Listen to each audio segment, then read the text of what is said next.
Muy bien, tuvimos la lectura el día de hoy en el Evangelio de Mateo, capítulo 3, el bautismo de Jesús. Y vamos a, disculpen si los agarro como experimento. Este próximo sábado tengo unos talleres en la Ciudad de México y de una vez para probar esta cosa.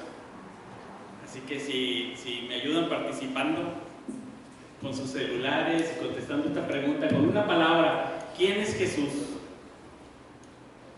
¿Quién es Jesús? Si van a Panamá y les preguntan allá, ¿quién es Jesús? Oye, ¿quién es Jesús? Tú me vienes a hablar de Jesús, pero yo quisiera saber quién es Jesús primero. Mándenle enviar para que entonces aparezca aquí. No sean tímidos.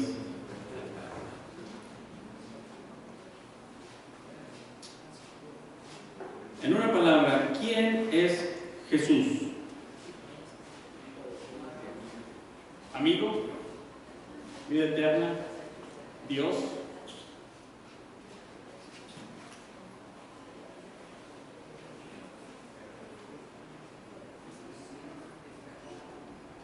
Después, si quieren, ahí pueden seguir la presentación en su celular, pero si no, ahí está. Entre Dios, amigo y vida eterna es lo que tenemos como respuesta de quién es Jesús, el Salvador. ¿Alguna vez han preparado palabras para un momento especial?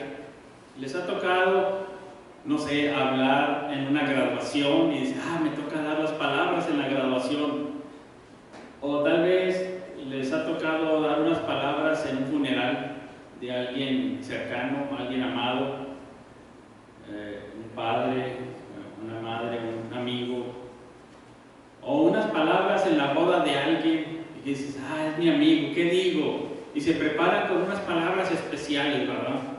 Hay momentos especiales donde preparamos esas palabras, y aquí en la escritura, en Mateo 3, tenemos un momento especial. Es el bautismo del Hijo de Dios. ¿Y qué va a decir Dios Padre? Es el bautismo de su Hijo, es un momento especial. ¿Qué palabras dijo? ¿Cuál fue la identidad de Jesús? Si nosotros le dijéramos a Dios, bueno, ¿y este que se está bautizando, quién es? Salvador, Dios, vida eterna, amigo, el Hijo de Dios. Vamos a ir a Mateo capítulo 3 y vamos a leer estas palabras que dijo el Señor. Versículo 17. Mateo 3, 17. Y hubo una voz de los cielos que decía: Este es mi Hijo amado, en quien tengo complacencia. Esta es la identidad que nos da Dios Padre acerca de su Hijo, y es la identidad que Jesús aceptó al inicio de su misión, de lo que venía a hacer aquí en la tierra. Él dijo, este soy yo, ¿sí?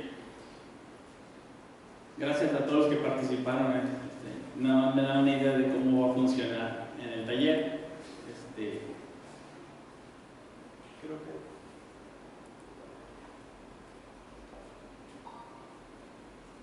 Si nosotros leemos esta parte y no tenemos más referencias, no tenemos el Antiguo Testamento como referente, ¿qué pudiéramos decir de Jesús? Bueno, pues es el Hijo de Dios, porque ahí dice, este es mi Hijo, es amado. Pues decimos que bueno, Dios es un buen Padre, ama a su Hijo, es un Hijo amado. Pero además dice que en Él tiene complacencia, y pues nosotros diríamos, pues qué bueno. Y a lo mejor sacaríamos de allí alguna lección de que ama a tu Hijo, ¿verdad? Y busca tener un buen compañerismo con Él, de tal manera que Él también sea un Hijo obediente, y en esa reciprocidad tú tengas complacencia en Él, en su persona, en su conducta, en su forma de ser, y dices, este es una buena relación padre-hijo, ¿verdad? Si no tuviéramos más referencia, pues diríamos eso. No tenemos muchas cosas que decir, porque no hay más contexto en el Antiguo Testamento.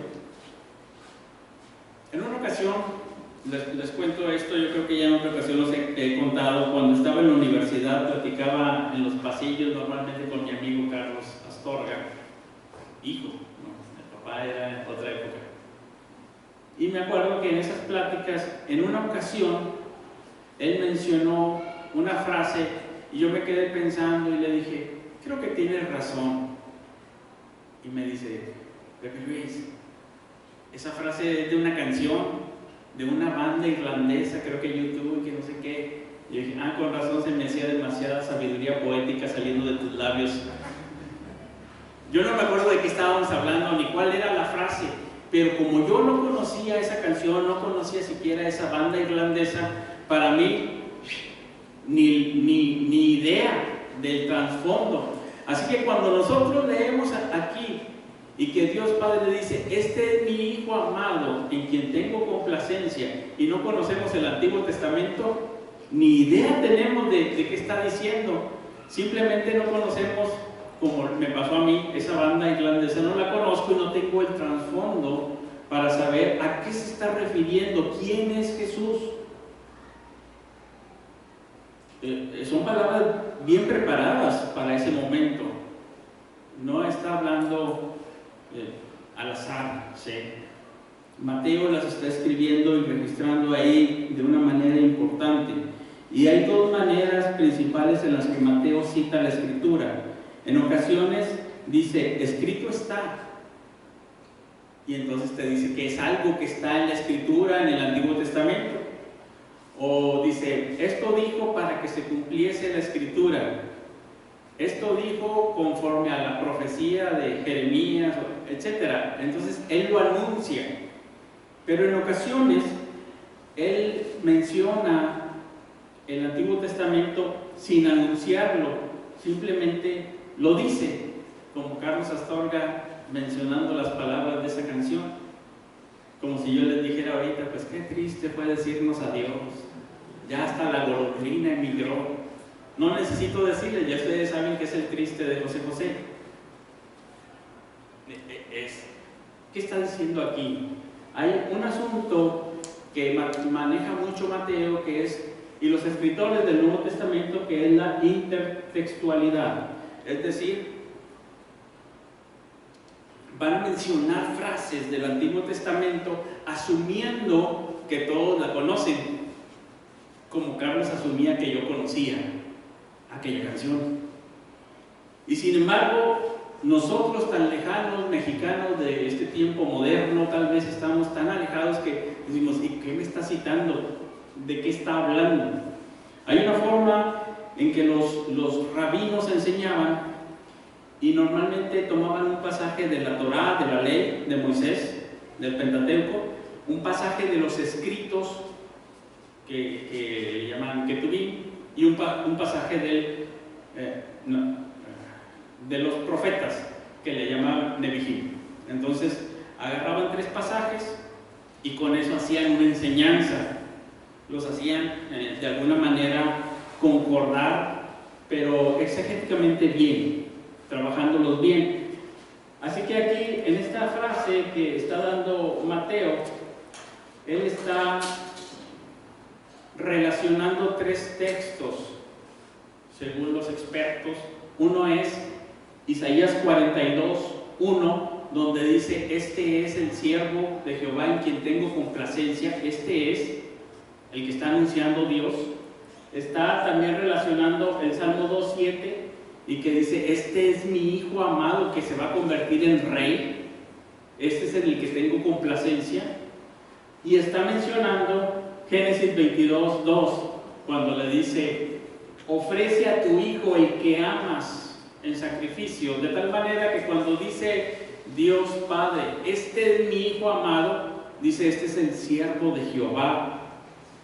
Este es el siervo de Jehová que hará lo que a mí me complace, va a restaurar a la nación, pero va a ser un siervo sufriente, un siervo que va a llevar sobre sí mismo el pecado de todos nosotros.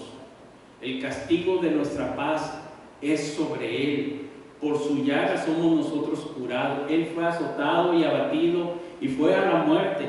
Entonces cuando Dios dice, este es mi Hijo amado en quien tengo complacencia, está diciendo que su identidad es la del siervo sufriente, pero a la vez es un hijo que se va a convertir en rey, pero a la vez es un hijo muy amado a quien ofrece como sacrificio por ti y por mí. Hay una identidad grande. Vamos a leer estos pasajes para no dejarlos aquí en el aire. Isaías 42:1 primero. Vamos hacia allá en nuestras Biblias. Y hay por ahí varios pasajes, ya lo hemos tomado en alguna otra ocasión, los poemas, los cánticos del siervo de Jehová. Hoy vamos a leer solamente esta parte. Dice Isaías 42:1, dice la palabra de Dios: He aquí mi siervo, yo le sostendré, mi escogido, en quien mi alma tiene contentamiento. Este es. Y va a realizar una labor muy importante, porque el pueblo de Israel había ido a la cautividad por sus pecados.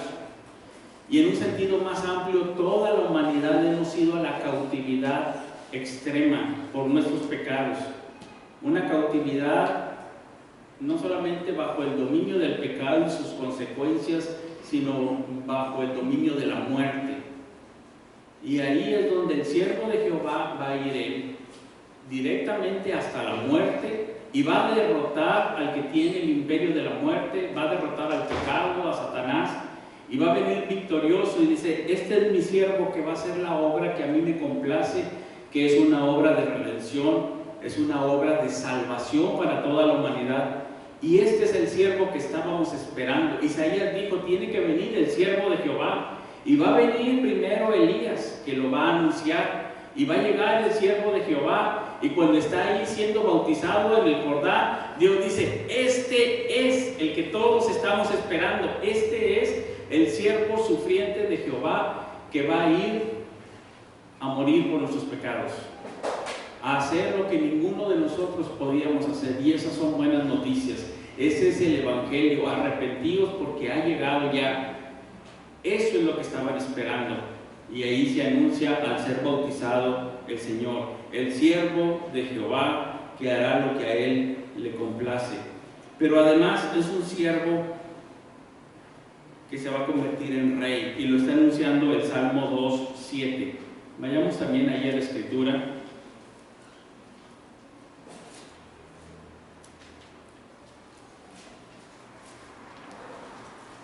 Salmo 2, donde los reinos de este mundo quieren seguir controlando. Muchos de esos controles de los reinos de este mundo son abusivos, son opresivos, son como fieras maltratando a sus súbditos. Y viene un rey, un hijo de David, que llega a ser rey para liberar, para salvar, para establecer un reino de justicia y de paz. Y dice el 2:7: yo publicaré el decreto, Jehová me ha dicho, mi hijo eres tú, yo te engendré hoy. Pídeme y te daré por herencia a las naciones y como posesión tuya los confines de la tierra. Esta es la frase que está usando el Señor en Mateo 3:17, cuando dice: este es mi hijo amado, es el que se va a convertir en rey. Y la va a repetir esta misma frase en Mateo capítulo 17, en el monte de la transfiguración. ¿Sí? Esto es intertextualidad. Se me traba la lengua. Ahí mismo en Mateo, ¿lo recuerdan? Vayamos a Mateo 17, porque a lo mejor no recordamos, y son exactamente las mismas palabras. Es como si yo les dijera al inicio: qué triste fue decirnos adiós, y luego otra vez les dijera la misma frase, es la misma canción. Ya sé a qué estás haciendo referencia, y estás haciendo referencia a que ese, no Moisés ni Elías, sino ese es el hijo que va a ser rey, que vino con esa identidad, la identidad del Hijo que se convierte en Rey. Y ahí en Mateo, voy a leer nada más la frase donde lo dice, porque no quiero dar toda la explicación, pero quiero que veamos cuando dice 17:5. Mientras él aún hablaba, una nube de luz los cubrió, y he aquí una voz desde la nube que decía: este es mi Hijo amado, en quien yo tengo complacencia, a él oíd. Y aquí está la misma referencia que Mateo 3, nada más le agrega algo. ¿Qué le agregó? A él oíd. Esta frase, a él oíd, este imperativo, está haciendo referencia a que él es el que tiene autoridad, y la idea de óiganlo a él es obedézcanlo a él. Él es el Rey. Le está poniendo el a él oíd, como el Shema Israel, Adonai Eloheinu, Adonai Echad. Oye Israel, ese es el cometido del pueblo de Dios. Oír a quién, a su Dios, a su Rey. Y siempre el oír implica el obedecer. Y les está diciendo: este es el Rey. Y cuando bajan del monte de la transfiguración, Jesús les dice: nada más no se lo cuenten a nadie.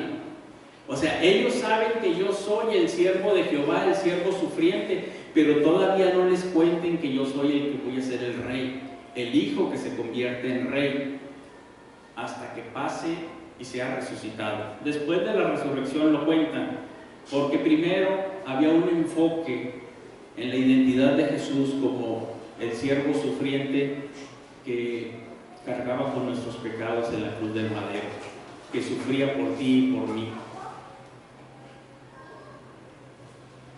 Después se levantaría, derrotaría a la muerte y reinaría y se centraría en el trono de la majestad a la diestra de Dios en las alturas. Ascendería como el Rey, y dice al final de Mateo, en el mismo Evangelio: toda autoridad me es dada en los cielos y en la tierra, por tanto id y predicad el Evangelio a toda criatura. El imperio es mío. Es mío, y bautícenlos en el nombre del Padre, del Hijo, del Espíritu Santo. Enséñenles que obedezcan todas las cosas que yo os he enseñado. Y yo estoy con vosotros todos los días hasta el fin del mundo. Así que hay aquí un Hijo muy amado, que es el siervo de Jehová, en quien él tiene complacencia porque realiza la obra de redención a la que fue enviado.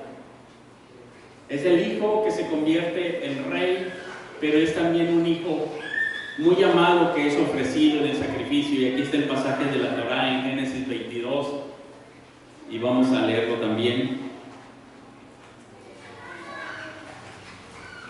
para que podamos reflexionar en ello. Es una historia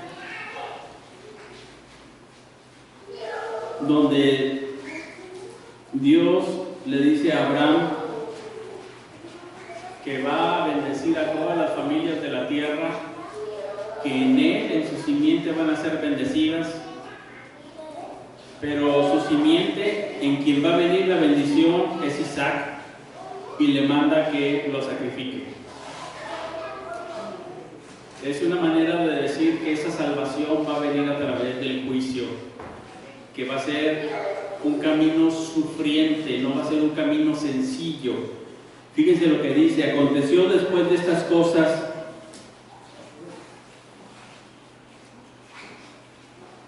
que probó Dios a Abraham y le dijo: Abraham, y él respondió: heme aquí.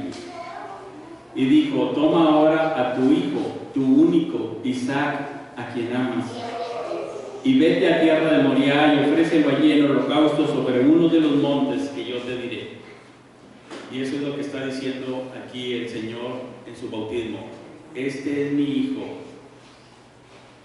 mi amado, el que yo tengo tanta complacencia.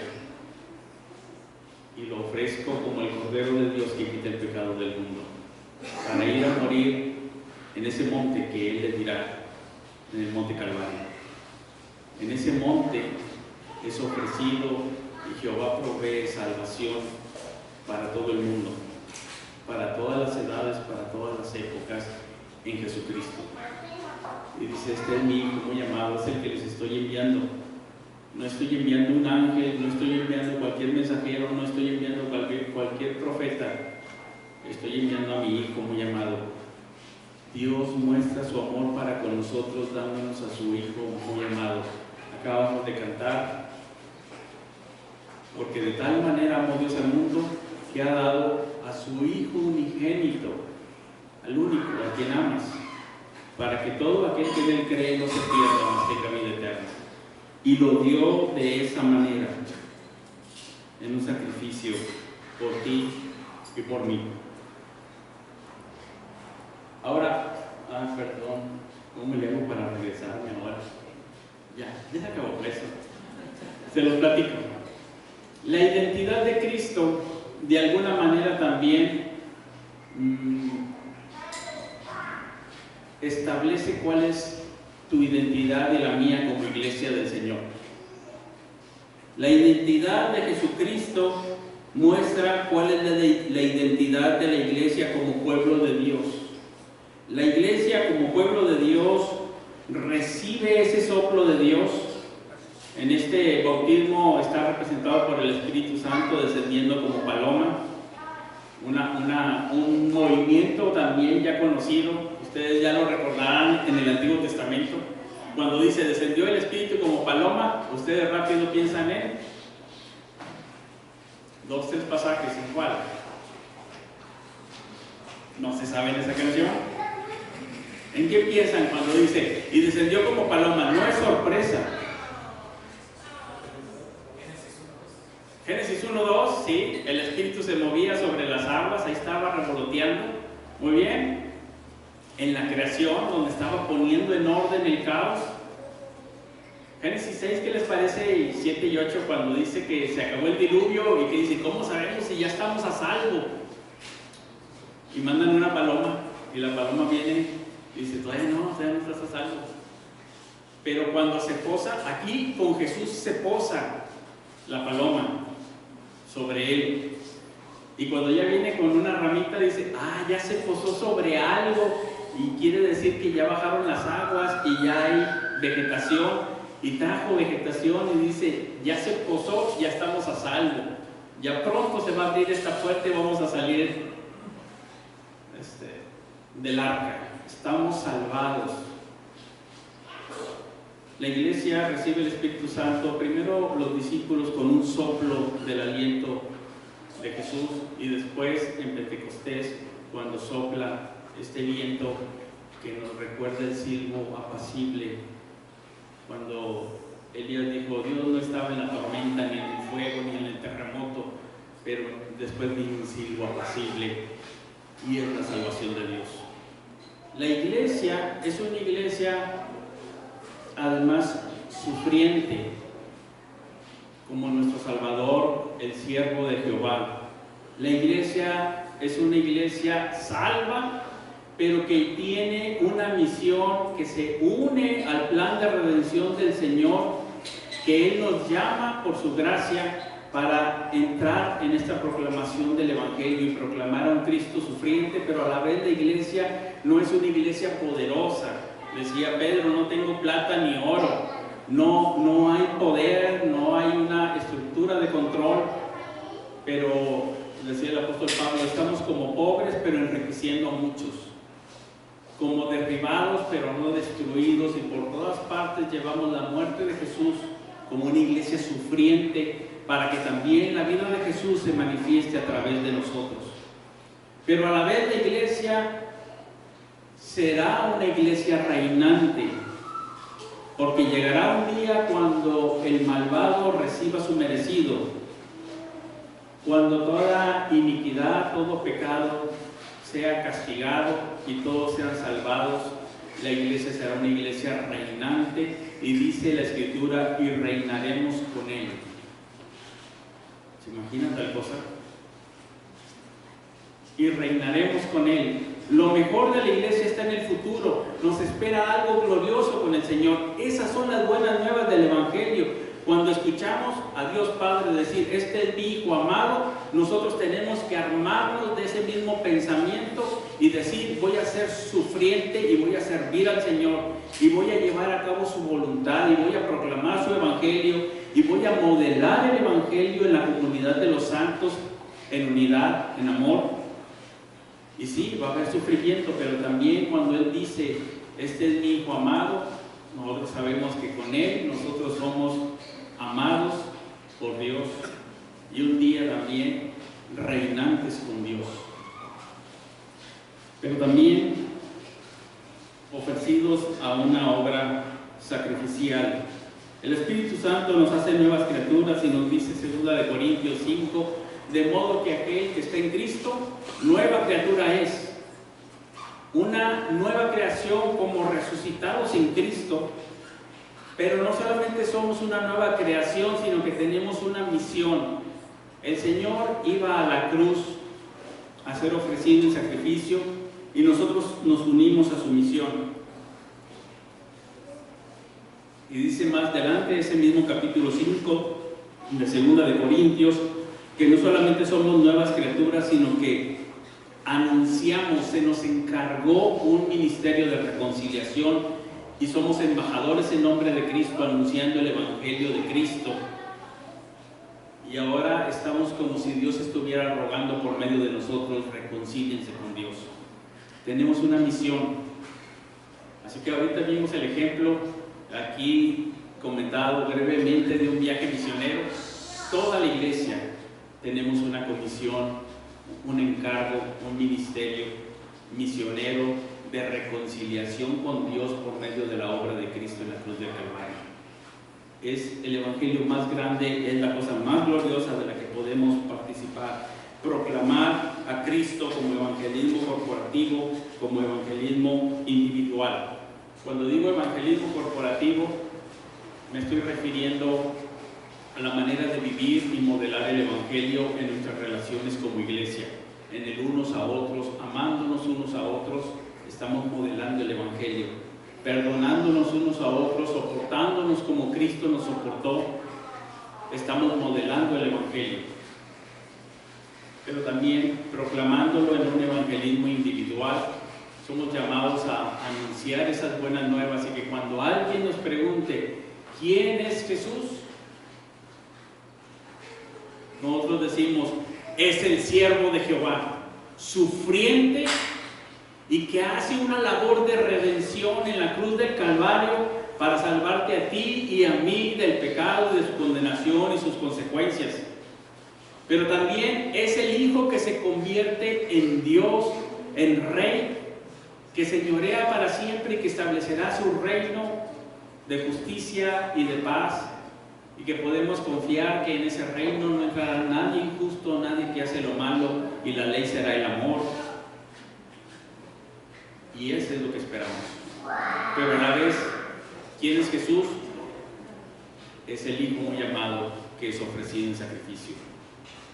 Y de ahí nos da también a ti y a mí una misión. Una misión ineludible para todo cristiano: modelar y proclamar el Evangelio. Que cuando alguien con sus palabras predica el Evangelio, es que el Evangelio te transforma. Ellos voltean a ver a la iglesia donde se reúne y dicen, sí es cierto, ahí está modelado, sí es cierto. Es que el Evangelio te hace una nueva criatura.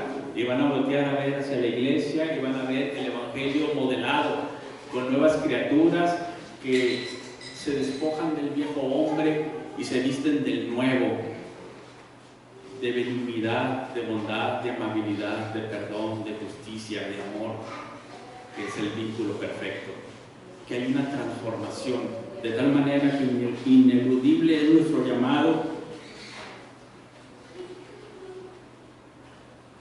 gracias a la obra de Cristo en la cruz del Calvario. ¿Cuál es la identidad de Jesús? Este es mi Hijo amado, en quien tengo complacencia. Ahora tú y yo sabemos a qué hace referencia. Ahora tú y yo no podemos leer ese pasaje igual que lo leíamos antes, porque se ha ampliado cuando tenemos el trasfondo del Antiguo Testamento. Pero también tú y yo tenemos en él un llamado de Dios como iglesia. Oremos. Padre, gracias te damos por la obra de Cristo en la cruz del Calvario para salvación nuestra. Ayúdanos, Señor, a vivir este Evangelio y a proclamarlo a quienes están a nuestro alrededor para que también ellos puedan reconciliarse contigo y venir a la comunión unos con otros y con tu Hijo Jesucristo. Esta es la verdadera vida eterna. Señor, ayúdanos que podamos ser en esta semana luz del mundo y sal de la tierra. En el nombre de Cristo. Amén.